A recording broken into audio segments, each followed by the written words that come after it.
Today's piece traces a long, painful unraveling after a husband discovers his wife's betrayal. Settle in and see how the situation unfolds from his side. I am completely lost. I do not know what to do. There were signals and I brushed them aside. I was blinded by affection and never pictured this happening to me. Not with her. My spouse and closest companion of nearly 2 decades. I work away from home and was not supposed to return until tonight. We had planned to start a 2-week road trip tomorrow. Work slowed down, so I came back yesterday afternoon. That trip was meant to give us private time because we had been overwhelmed with family and friends all summer. When I pulled up, a pickup sat in my driveway that I did not recognize. A neighbor had recently asked how I liked the new truck, but I assumed he was confused and ignored it. As soon as I actually saw the vehicle, my stomach dropped. I loved my wife and trusted her fully, but the feeling in my gut would not go away. I slipped along the side of the house to the bedroom window. It was open, and I heard voices as I got closer. I looked in, and my worst fear was real. They were both there, completely naked, on my bed. I walked away. I have been fighting impulses that would only lead to regret. It is hard to care what happens to me right now. I drove to my family's cabin and drank everything that was there. Today I started home to confront her, then changed my mind. I am not ready. All I feel is anger. All I can picture is violence. I am not in a good state. I am not strong enough to see her. I am back at the cabin. There is a large bottle of rum in front of me and I stared at it for an hour. I want to get drunk to forget, but I also do not want to get drunk and make terrible choices. I know this is a critical point in my life and what I do in the next few days will shape everything that follows. That is why I am here asking for help. I am not ready to speak to family or friends, so I am reaching out to strangers. F this world. Update. The amount of support and advice I have received is unbelievable. I actually choked up realizing how many good people out there will help a stranger. It gave me a small measure of hope at the exact moment I needed it. The flip side of all that kindness is that I cannot keep up with replies. There are hundreds of private messages unread and hundreds of comments I have not gotten to. I want to thank each person individually and I will try, but it will not happen quickly, so let me start by saying a big thank you to everyone for the thoughtful messages and practical guidance. It means a lot.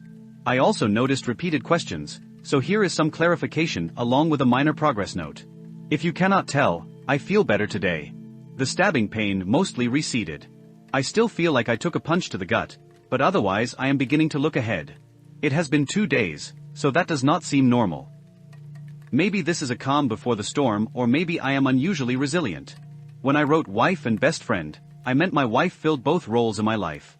The other man is not my best friend and not someone I know. I did not get a long look at him, but from the glimpse and the truck, I do not think he is anyone in our circle.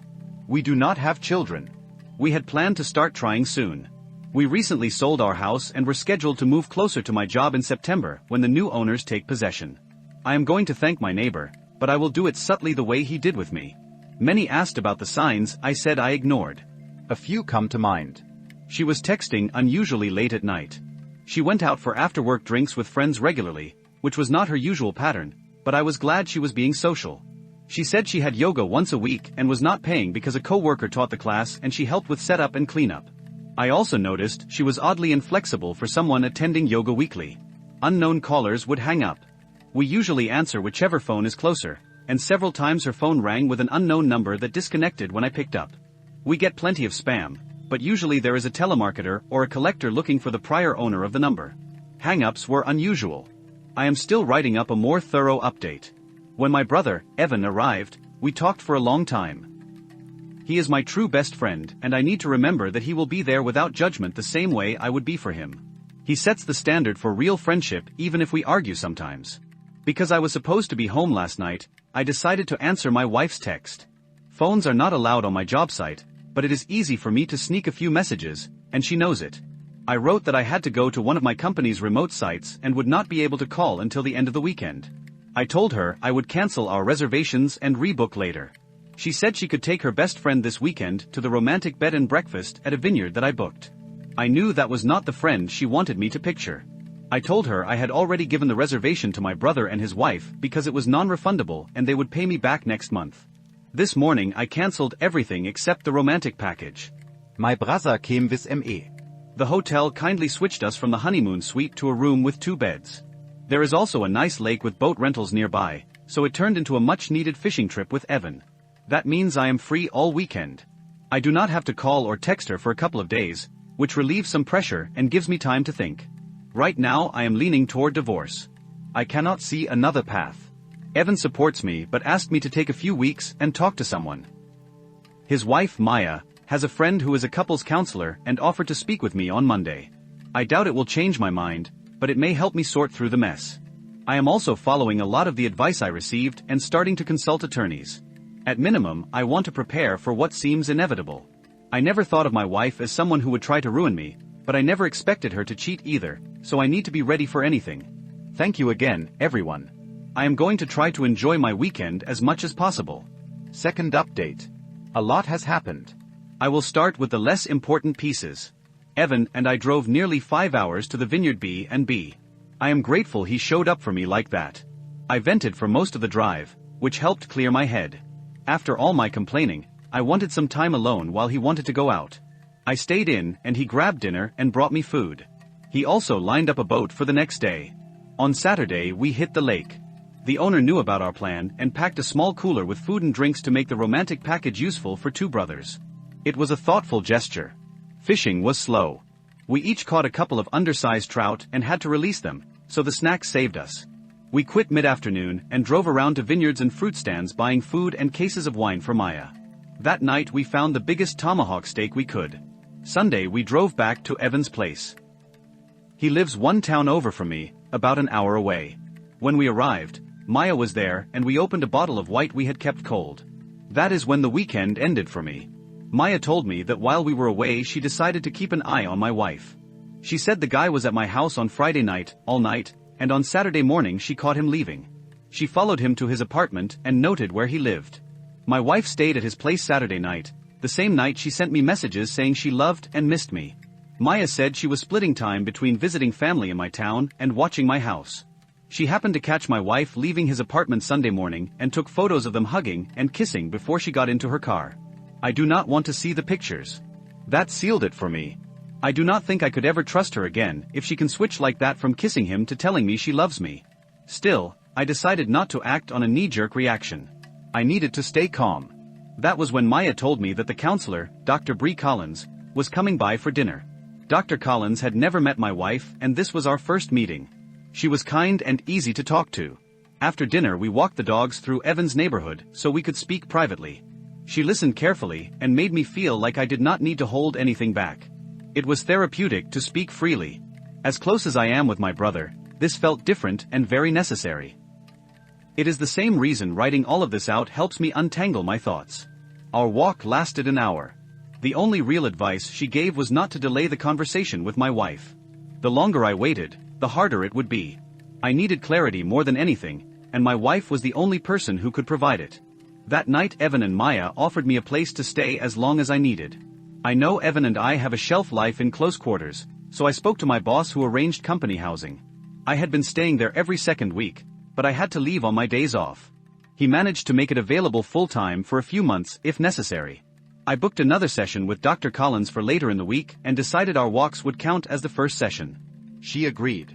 I spent Sunday night staring at the ceiling trying to decide how to approach the talk. Even in Mai hetze imaginari konversation made me angry or sad. I decided to wing it. I am usually decent under pressure. I said goodbye to Evan and Maya in the morning and drove toward home. I wondered what I would do if the guy was there when I arrived. I figured that would throw me back into the rage I felt a few days earlier, so I drove by first. Neither his truck nor my wife's car was there. I went inside and grabbed essentials and the things I would not want to lose: photos, keepsakes, family heirlooms. I loaded them into my truck, then drove to the man's apartment. Her car was not there either, but his truck was. I texted my wife to ask where she was. She said she was getting groceries. I trusted her so little that I drove by the grocery store to confirm. She was there. Admitting that makes me feel gross, but my trust is broken, and it felt like the only way to be certain. I told her to come home because we needed to talk. She asked what was wrong. I answered that she needed to be ready to tell the truth, and then I turned off my phone. She arrived 15 minutes later. She came in for a hug and kiss like always, and I turned away. She asked again what was wrong. I told her she needed to start being honest. She played dumb. I said if she could not be honest, I would leave. She began to panic and blurted out, "Are you talking about yoga?" I said we could start there. She admitted she had not been going to yoga. I asked where she had been. She said she had been taking walks to relax because she felt stressed. I asked why she was so stressed and why she lied. She said preparing for the move was overwhelming and she did not want to add to my stress. I said I was not stressed, and it sounded like she was still hiding more. She kept deflecting. I warned her that we could not fix anything if she kept lying. She said she did not know what else to say, then asked whether I was upset about the night she went out for drinks and came home late. I had been at work out of town that night and had no idea she went drinking. I asked if that was true or another lie. She said she did go for drinks, but she did not meet her best friend like she had told me earlier. I asked who she met. She said no one and claimed she drank alone. I asked if she drinks alone now. She said maybe she has a problem. I said we could discuss that later and gave her one last chance to be honest. She said she had nothing else. I picked up my things and left. Usually, after arguments, I take a drive to cool off. She probably thought that was what I was doing. Then she realized I had taken my clothes, toiletries, and the game console. That was when the barrage of calls began. I told her I had given her a chance to be honest and she refused, so there was nothing left to say. She begged me to come home and talk face to face.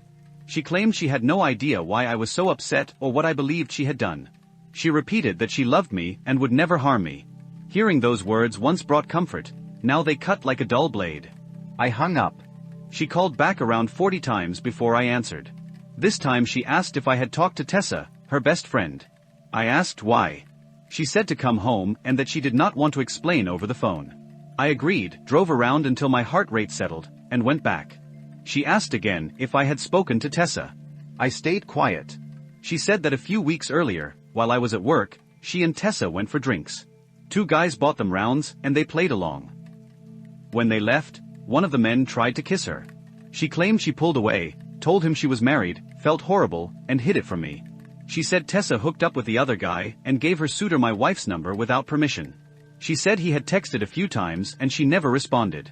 I asked to see her phone. She handed it over. The messages were empty except for threads with me and her mother. She never deletes texts, so that was new. The photo gallery was also cleaned out, but in the deleted folder I found a picture of a man I did not recognize. I asked who he was. She said he was the man who tried to kiss her. I asked why she photographed him. She said she was being stupid. I asked again why she took the photo. She said she did not know. I asked if there was anything else she needed to confess. She said that was all she could think of. I left again because I refused to accept a drip feed of truth. I parked at a nearby greenway, sat on the tailgate, and ate lunch while deciding my next move. Sitting there, I remembered earlier incidents I should have treated more seriously. There was the night I was on a weekend shift and she went to a nightclub with friends. I woke at 4 in the morning and she still was not home. She did not answer my calls, then phoned back 30 minutes later asking me to pick her up. She said they could not find a taxi. Some guys her friend knew offered a ride, but wanted to stop at their place first. When they arrived, our married friend went into a room with one of the men. My wife said she looked for her, then gave up and had a drink in the kitchen with the roommates. She said she did not hear her phone. We fought about that, and she cut that friend off in disgust. Another time she visited a close friend in another city for a planned girls' night. She told me 4 women were drinking and watching movies in pajamas. She called at 1 in the morning to say goodnight and kept insisting they were having a cozy girls' night. I heard a man's voice in the background. She denied it at first, then a louder male voice came through. She finally admitted that her friend had brought a couple of guys. She claimed everyone else was furious. She was tipsy and 3 hours away, so I had to take her at her word. We argued later and she promised never to put herself in that position again. After replaying those memories and our old conversations, I decided to give this one last try. I turned my phone back on. It rang almost immediately. She was screaming for me to come home. I drove back.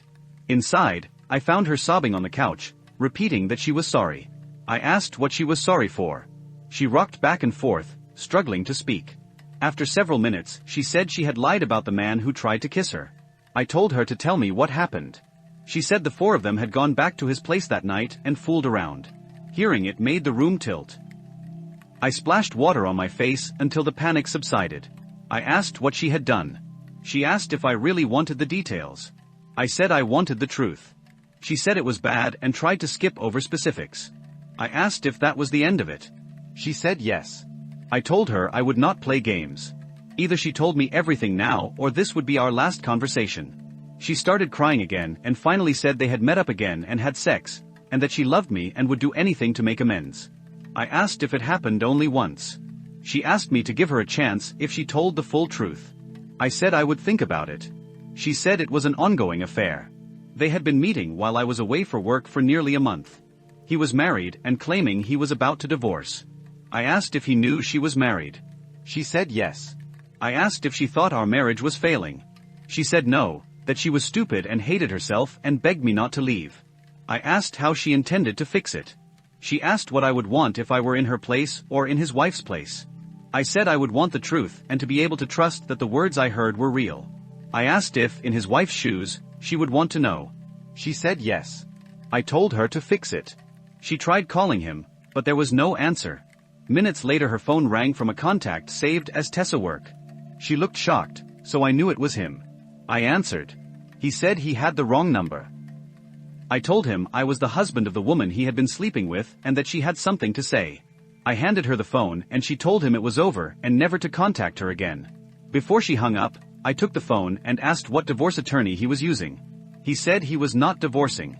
I asked to speak to his wife because she deserved to know. He begged me not to ruin his marriage and claimed he had not known she was married. I told him he had helped ruin mine. He asked me not to call his wife at work and promised to confess when she got home. I said fine. Then I asked my wife if she knew his wife's name and workplace. She did. My wife called the office and asked for her. The woman said she was just leaving and would call back from her car. She did. I told her to take a seat. My wife told her they had been having an affair for a month and that she was coming clean to me and felt the other woman deserved the same respect. The line went silent, then the woman said if this was a prank, she would find out who was responsible, and hung up. Less than 10 minutes later, my wife received a text from that number saying thanks for ruining her life. I grabbed the phone and replied that she had ruined 4 lives and 2 marriages. The response told me not to forget my wife's part in it. For the next hour my wife begged me to stay. She offered counseling. She offered to never leave my side. She even offered sexual favors. Commenters had predicted all of it.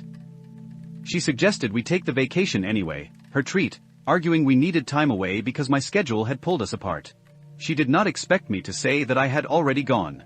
She did not expect me to say I had already booked counseling for myself. She definitely did not expect me to say I had caught her on our bed or that I already had a place lined up to stay.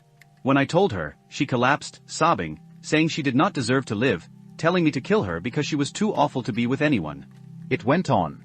I stayed about 4 hours listening to excuses, then attempts to cuddle or bargain for intimacy if I would stay and work on it. In the end I called Tessa and told her that her friend was making alarming statements and needed someone to keep an eye on her. Then I left.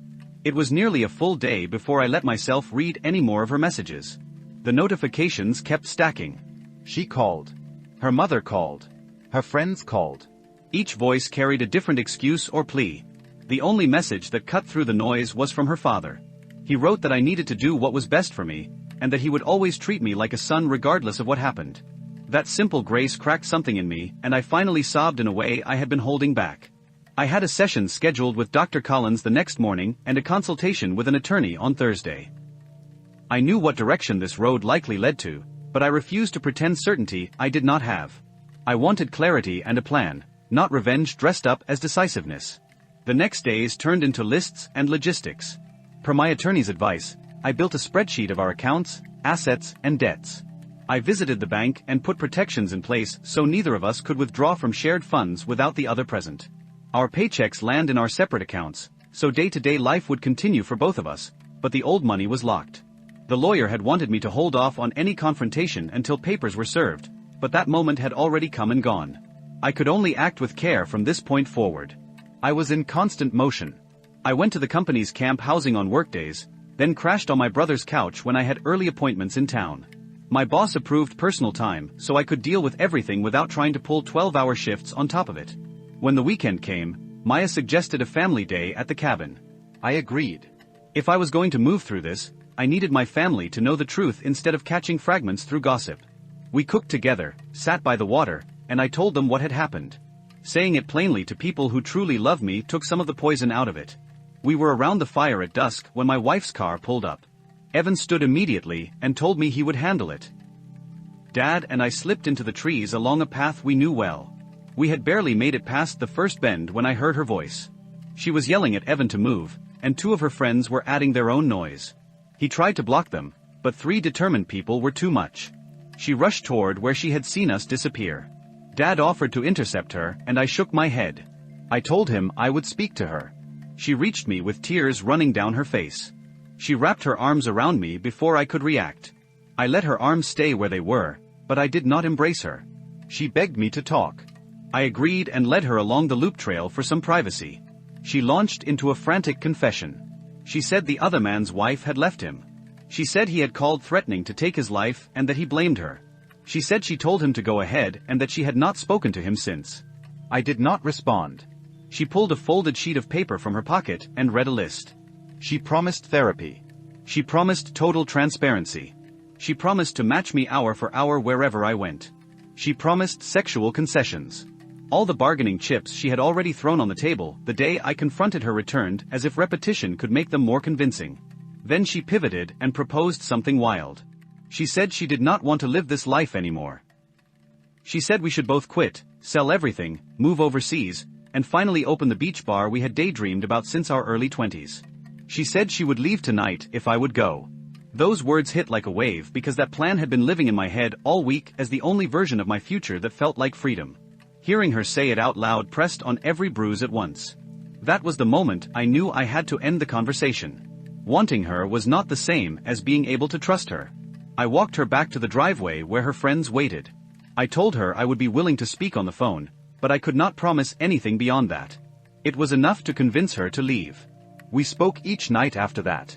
It always followed the same arc. She cried and begged for another chance. I felt anger rise like heat through my face and I ended the call. When the line went dead, the anger evaporated and the ache took its place. I missed her. She had been my closest companion for nearly half my life. There is no switch you can flip to shut off the instinct to share your day with your person. The plans we had sketched over the years sat like artifacts on a shelf I suddenly could not reach. I wanted to throw my clothes in a bag and run to an airport. I wanted to build a new life where no one knew our names. I wanted to do it with her because that was the dream for so long. But she took that possibility away. She was the one who broke the foundation. That is the part that kept me anchored when my mind tried to drift back to the familiar. I kept my appointments. At the next session, Dr. Collins asked careful questions and gave me space to answer them honestly. What did I want my life to look like 5 years from now? What would I need from any relationship to feel safe? What values did I refuse to compromise again? She suggested journaling specifics instead of circling the same pain. She asked me to name what I controlled and what I did not. I left her office with a list on a note card in my pocket and a steadier heart. At the attorney's office, we ran through scenarios.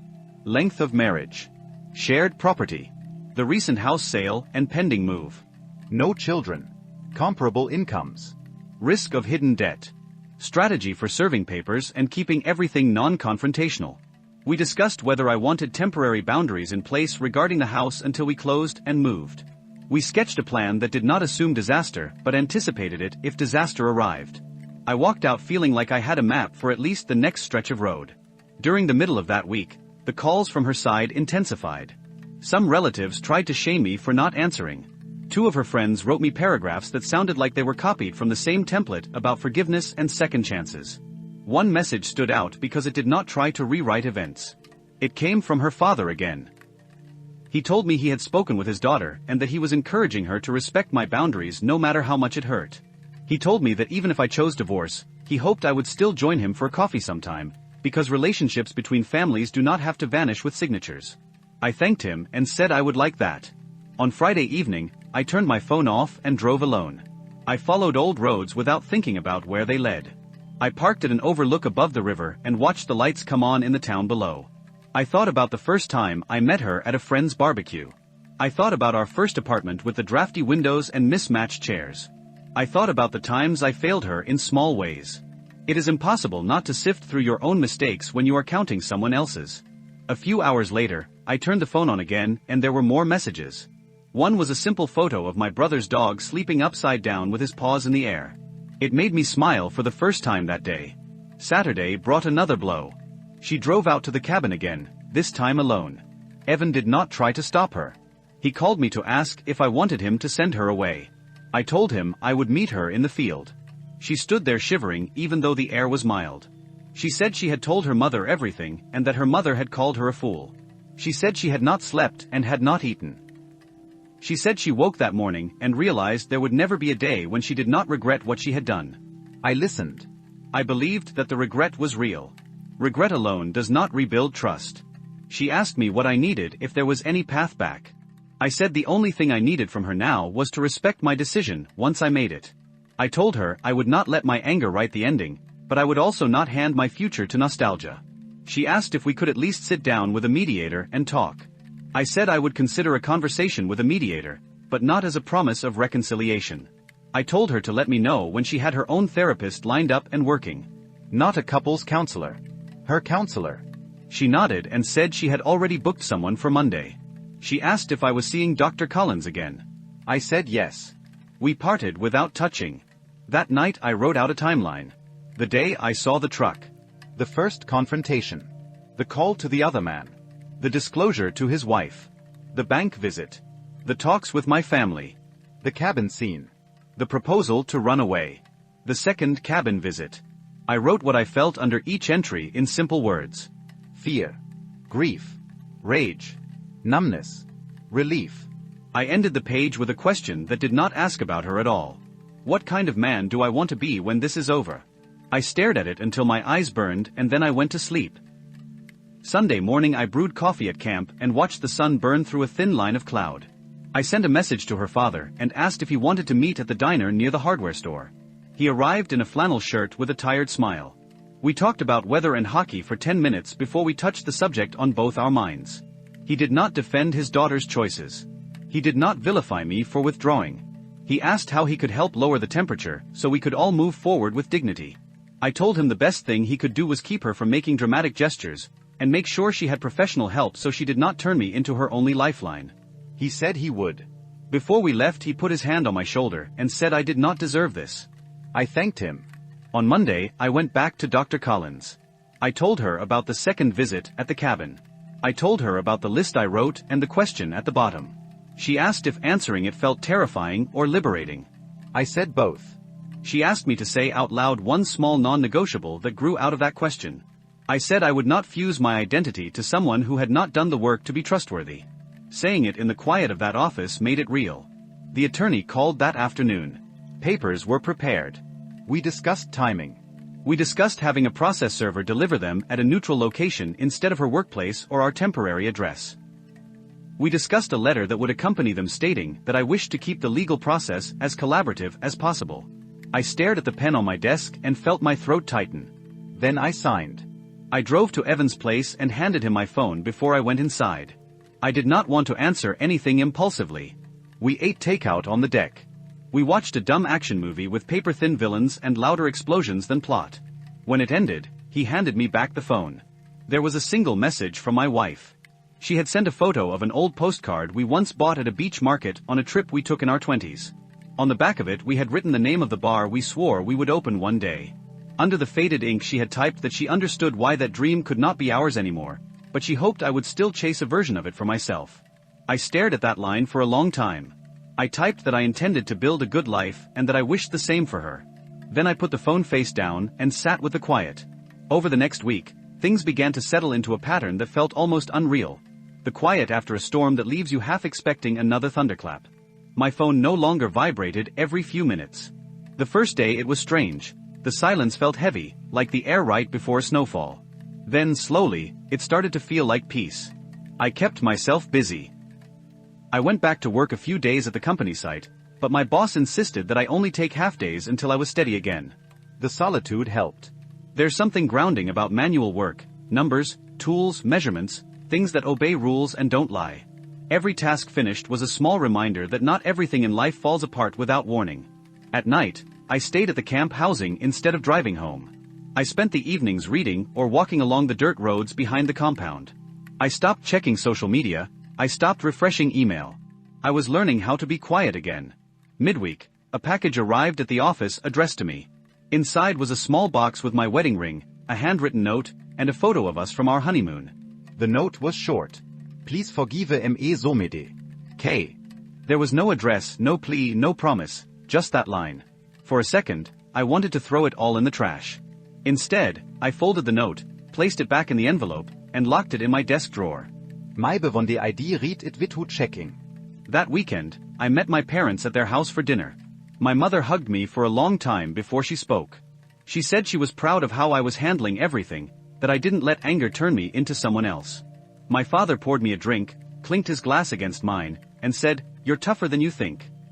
For the first time in weeks, I believed him. The following Monday, Dr. Collins asked me what closure would look like. I told her I wasn't sure, that maybe closure wasn't a single moment but a slow fade, like the last chord of a song.